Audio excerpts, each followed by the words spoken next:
Ladies and gentlemen, you're not ready for this one. Candace Owens just exploded on Charlie Kirk's widow, and the internet is melting down. For weeks, everyone's been whispering about the mysterious woman who somehow took over Charlie's empire right after a sudden accident. But now, Candace isn't whispering, she's screaming, on live camera, with receipts. She's claiming Erica Kirk wasn't the grieving widow everyone thought she was the boss behind the boss. The woman pulling strings from behind the curtain. And here's where things get downright chilling. Candace says the entire Turning Point legacy, the brand, the money, the message, is no longer Charlie's. It's hers, Erica's. And guess what? The story's already being buried under gag orders, sealed documents, and sudden missing files. People are calling this the biggest political scandal of the year. A supposed cover-up, a silent power grab, and a voice that refuses to stay quiet. Candace just broke the silence again. And this time, she's naming names, showing screenshots, and hinting that the truth goes way deeper than anyone imagined. Buckle up, because what you're about to hear will make you question everything you thought you knew about Charlie, Erica, and Turning Point. It started like a tragedy. A nation mourning a man who built an empire out of a podcast mic and a conservative dream. Charlie Kirk. Gone suddenly, with more questions than answers. The official report said accident. But no one ever saw the coroner's file. No autopsy, no funeral, no grave. Just a press statement. A tearless widow and silence. Too much silence. They said his wife, Erica Kirk, was continuing his legacy. But the moment she stepped in front of that camera, people noticed something off. Perfect posture. No tears. No stumble in her voice. Just cold control. And right beside her, a brand new announcement. Turning Point America would carry on in Charlie's honor, with Erica as acting CEO.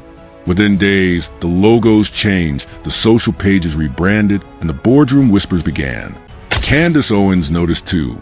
She didn't buy the image, the stoic widow, the polished statement, the conveniently timed power move. So when she went live last week and said she was running everything, the internet froze.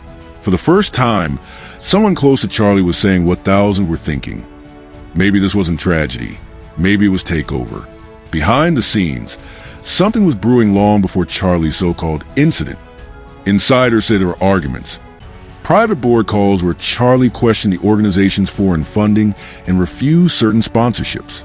That's when, according to Candace, the tone inside Turning Point shifted. Suddenly, staff were being reassigned, new donors appeared, and Erica's presence in meetings became more dominant. She wasn't just a wife anymore. She was running strategy sessions, signing checks, approving partnerships. And Charlie, he was just the face on the stage. Weeks before his disappearance, one source claims Charlie had been asking too many questions about where the money was really coming from. And when he started digging into the international ties of some top-level donors, communication inside Turning Point suddenly went dark. One former assistant allegedly told Candace, the moment he started questioning the Israel deal, everything changed. The timing's suspicious, right? Because not even a week after that internal fallout, Charlie's car was found totaled. No skid marks, no eyewitnesses, no camera footage. Just accident. Except the same day, a full gag order was placed on the local police department. The judge, a new appointee with only 56 days on the bench. The explanation? To protect the investigation. But protect who? And here's where it gets even weirder. Every journalist who tried covering the story hit the same wall. Phone numbers disconnected. Witnesses unavailable.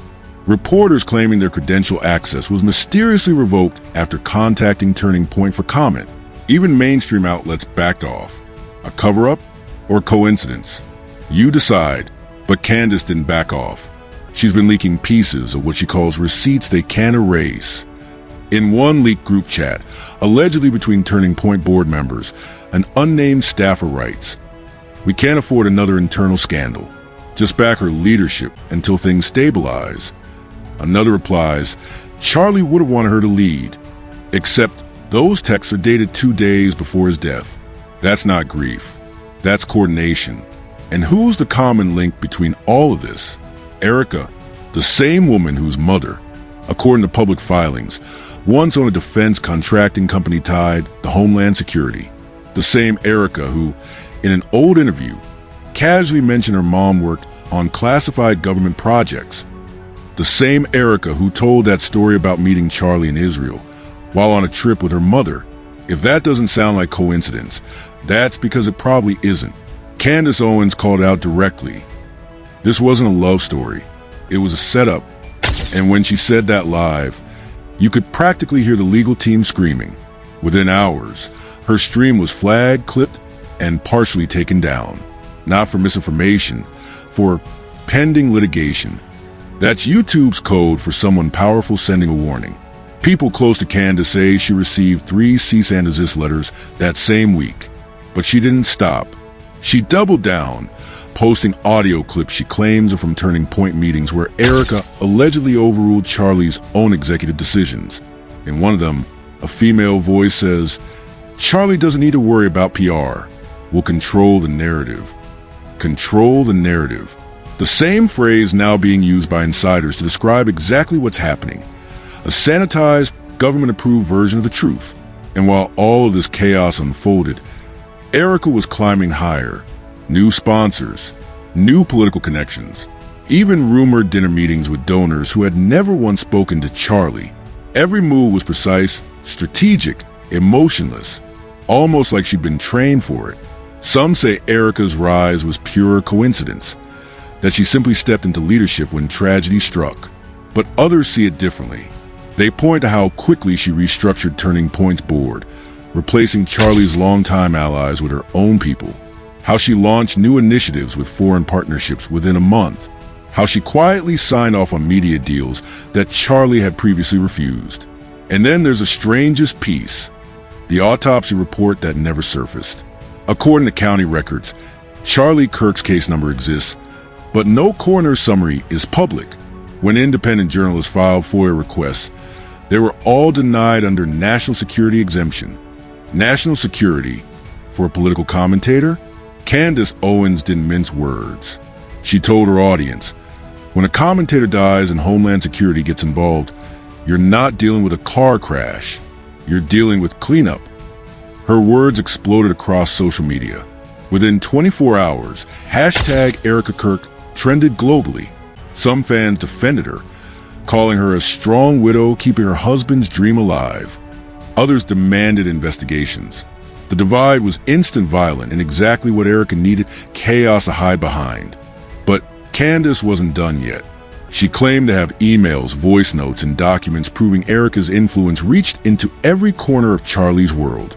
According to her, Erica was handling contracts, choosing media guests, and even approving what stories Turning Point would cover long before Charlie's passing. And then came the quote that shook the internet. She was running everything. It wasn't just a figure of speech. It was a statement of accusation. Candace said it with the kind of tone you only hear when someone's seen something they can't unsee. By the end of that day, Candace's live stream hit 3 million views before being abruptly cut mid-sentence. The replay vanished. Her Twitter account went temporarily restricted for verification. And anyone who reposted the footage found their clips shadow banned within hours. Coincidence? Or something bigger? Fans started archiving the footage manually, uploading it to smaller sites. Leaked snippets showed Candace sitting in her studio, voice trembling not with fear, but with rage. They erased him, she said. They took Charlie out and rewrote the story. And they think we're too scared to question it. The chat was flooded with fire emojis, support comments, and one repeated message, "Keep talking." And that's when she said it, the sentence that now defines the whole scandal. Erica Kirk wasn't standing behind Charlie. She was standing over him. From that moment, everything changed. Major outlets began quietly referencing unconfirmed tensions between Candace Owens and Turning Point. Anonymous insiders started sending encrypted messages to journalists claiming there's more to the story.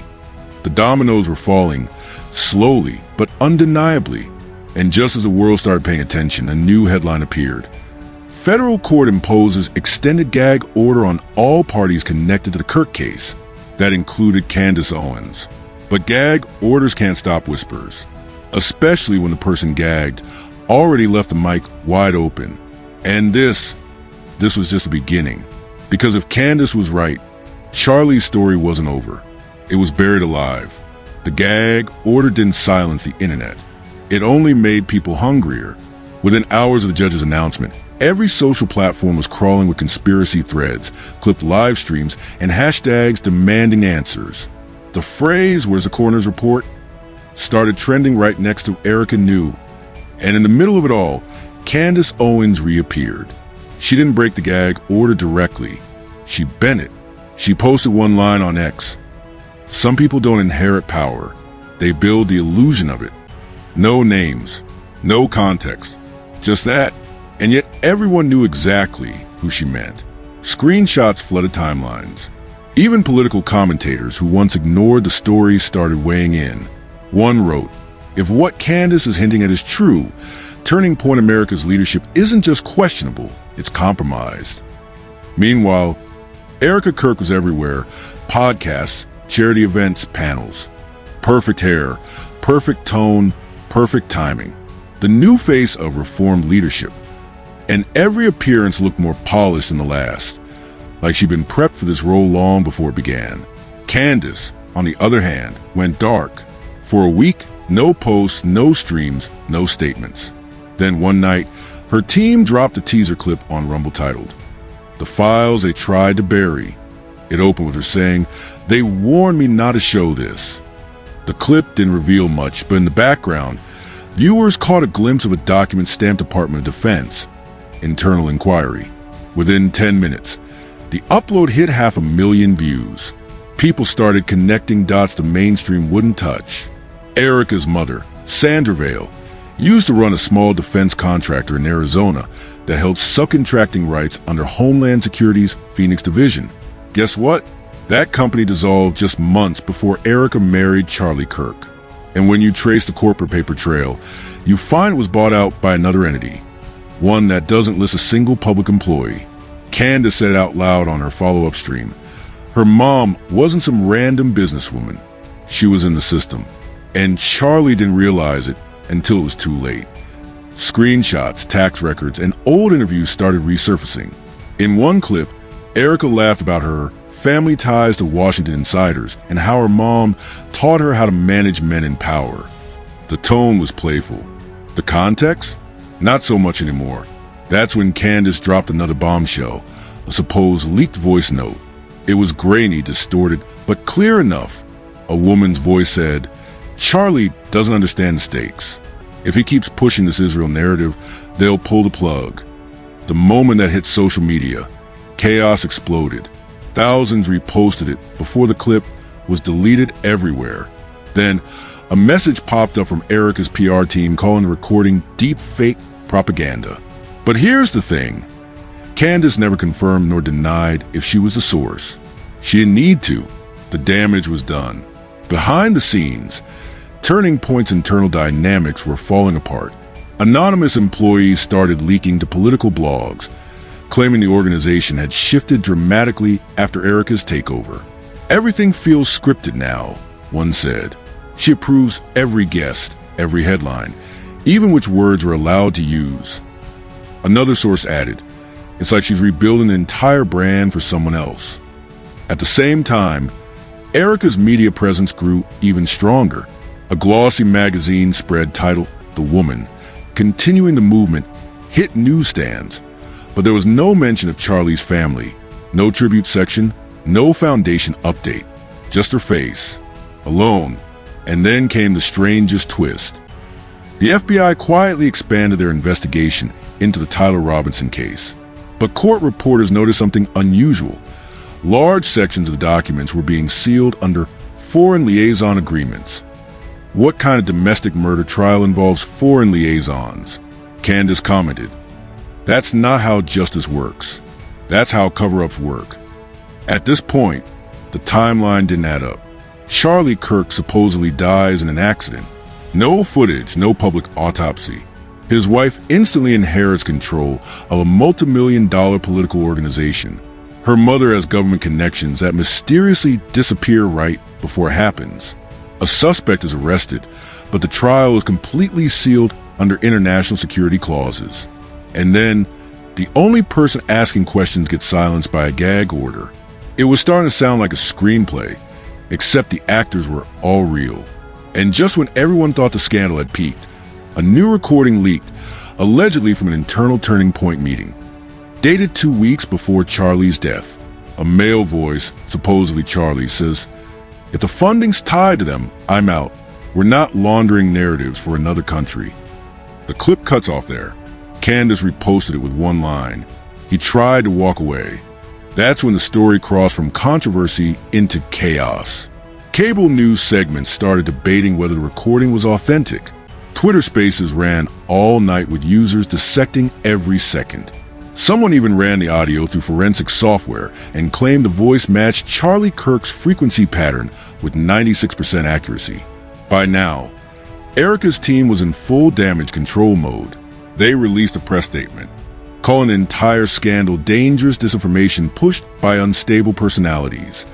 They didn't name Candace, but they didn't have to. The same night, Erica went live for the first time since the chaos began.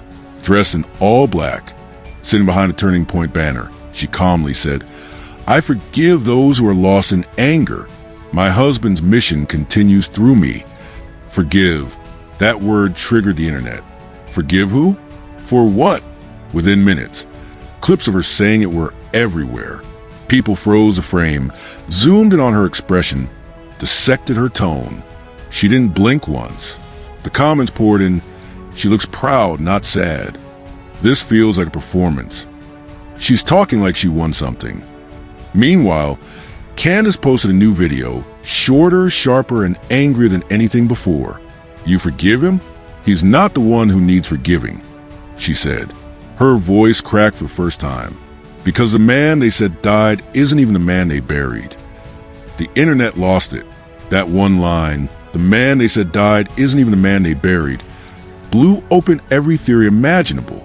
Cloning, body double, identity swap, government protection. It didn't matter how insane it sounded. The audience was hooked. Candace hinted that a forensic investigator she spoke to privately told her there were serious irregularities in a limited document available. She claimed the cement layer was poured over the crash site within 48 hours. Even the asphalt company refused to confirm the job publicly. "Integrity of the crime scene," she said on her stream. Ever heard of that? And here's where the story stopped being about grief and started becoming about power.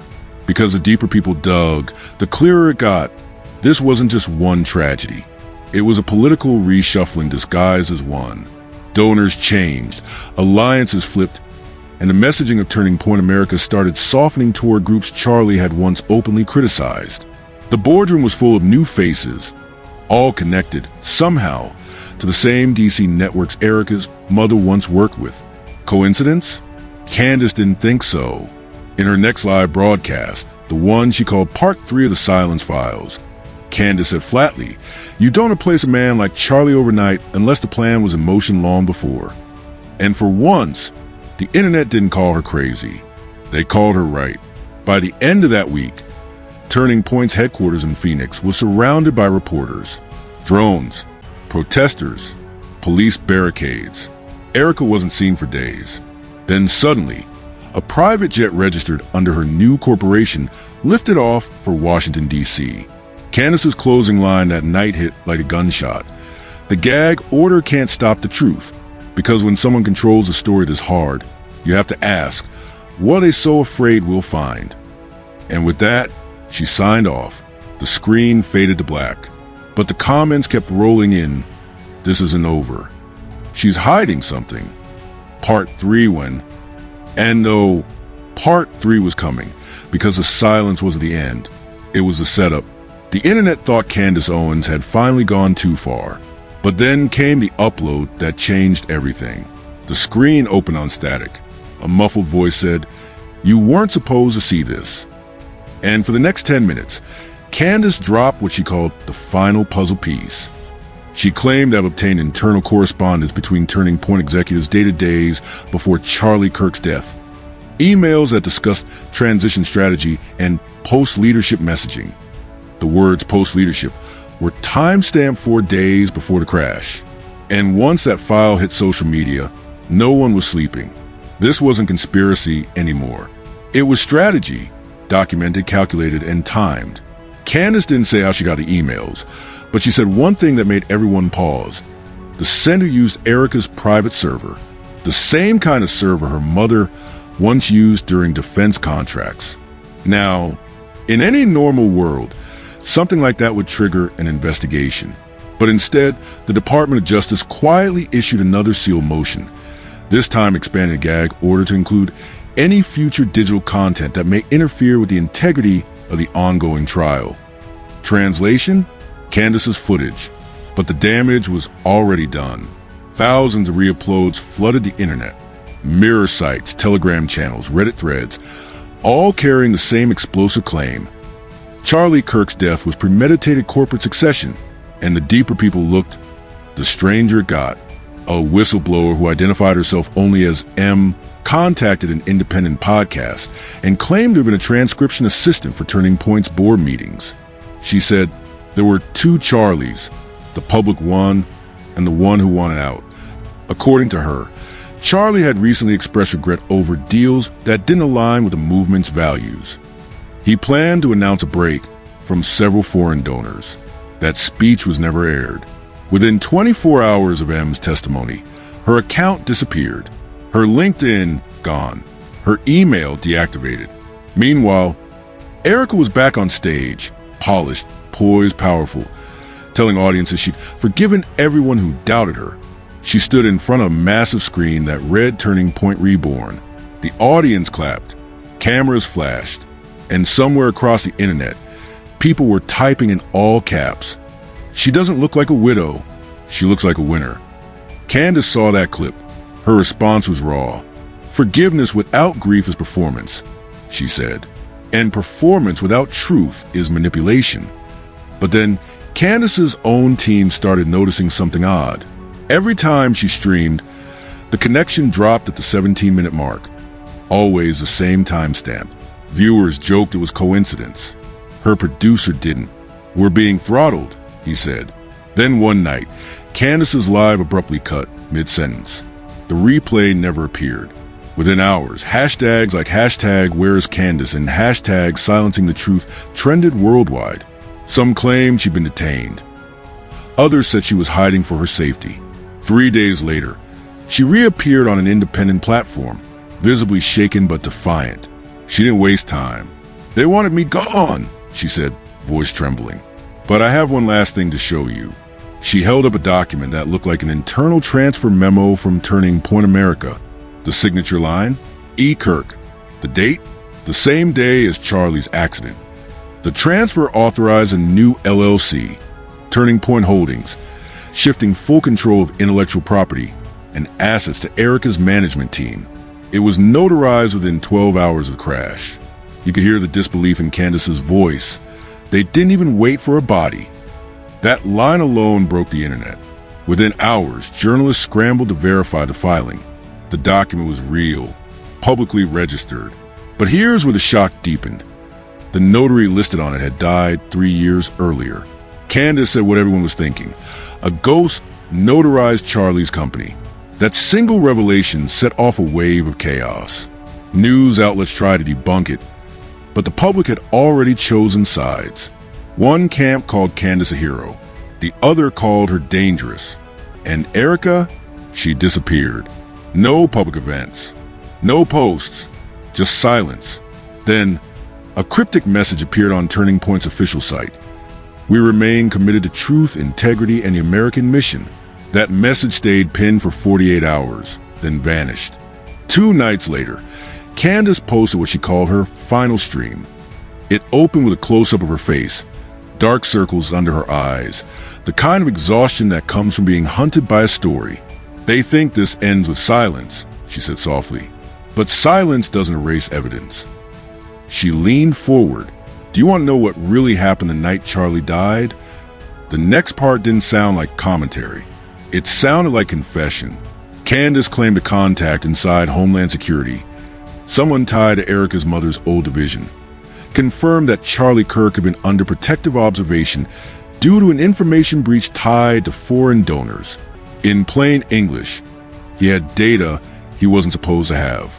That same contact allegedly warned him 3 days before the crash that his communications were being monitored. Charlie reportedly replied, "If they want to stop me, they'll have to bury me." 3 days later, he was gone. And as if scripted by fate, Candace ended that stream with one sentence that sent shivers down every viewer's spine. They buried him, all right, but they buried the wrong man. That's when everything spiraled. Telegram groups claimed the body in the car didn't match Charlie's dental records. Anonymous posts said the crash photos showed mismatched plates. Even a supposed mortuary worker surfaced online, claiming the remains were unrecognizable and sealed before proper ID. And yet, through all this noise, not one official response came from Turning Point, Homeland Security, or the Kirk family. Nothing, just silence. But Candace's voice lingered, echoing across the internet, stitched into fan edits, dissected in podcasts, re-uploaded endlessly. She became a symbol, the whistleblower who refused to stay quiet. Then, almost poetically, Erica Kirk returned.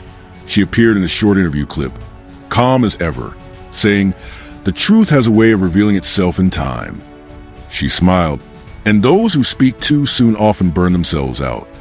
The clip cut there. No follow-up questions. No press conference. Just that line. And within hours, Candace's accounts went dark again. No posts. No statements. No confirmation of where she was. All that remained were the clips, millions of them, and a public that couldn't stop asking one question. Was she was right? Because when you piece together every missing report, every sealed file, every suspicious signature, every silenced witness, it starts to look less like tragedy and more like architecture, a plan designed to erase one name and crown another. Charlie Kirk built the stage. Erica took the microphone. And if Candace's final words were true, somewhere out there, the real story isn't dead. It's just hidden, waiting to resurface. So until that day comes, one thing's certain.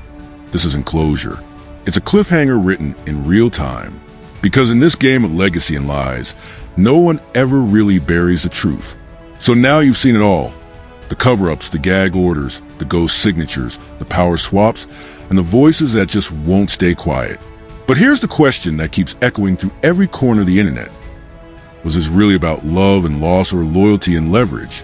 Because when a man like Charlie Kirk suddenly disappears and the woman beside him walks straight into his throne, you don't call that coincidence.